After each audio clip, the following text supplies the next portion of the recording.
University was a tool that God gave us to make use of it so that we can be of use to others. Because that's what the university was for us, many of us. It's about getting out of ourselves. It's about us being less selfish.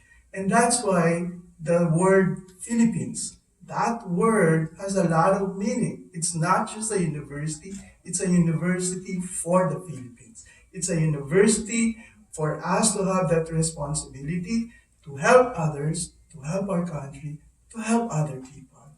And that's what leadership is all about. Because leadership is not about dominating others. Leadership is not about imposing our will on others. Leadership is about service. And there's no shame on being a servant to others. That's the paradox of leadership. And being away also is another paradox. How can you love your country when you're away? But you know what? Being away for many years, I found out that you fall in love more with your country by being away.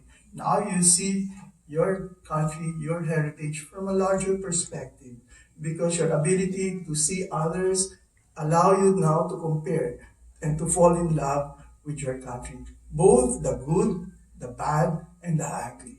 Because when you fell in love and married your wife, you did not marry her only because of her good qualities. You married her because of who she is. And that's how it is also with falling in love with your country. And you know what? I think this is very critical nowadays because despite all the good things that we have enjoyed, there is actually what I refer to as a Philippine crisis. There is a Philippine crisis. You know what the Philippine crisis is? That crisis is a crisis of Filipino. When I say crisis of Filipino, because we need Filipinos who love being a Filipino. We have that crisis because nowadays, more and more, we see those who forget and have taken for granted their heritage, their roots. And so we need a handful, no, not a handful. We need a lot of people. We need a lot of Filipinos falling in love with their heritage, with their roots of who they are.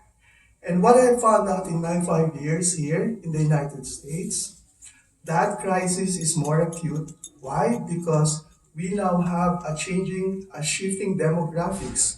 We have something like 4 million, or I heard in Anchorage from my ambassador, it's now 4.3 million Filipinos. I suspect it's more than that in the next census. But let me use the figure of 4.3 million Filipinos all over the United States. By the way, 1.3 of that is under my care, and about 500,000 is here in the Bay Area. That's your number. But despite that number, there's a shifting demographics. More than half of that 4 million now are composed of young generations, second, third, fourth generations of Filipinos. And that's good because that means you are producing, you are and you have that birth rate to make sure that there is a replacement to the previous generation.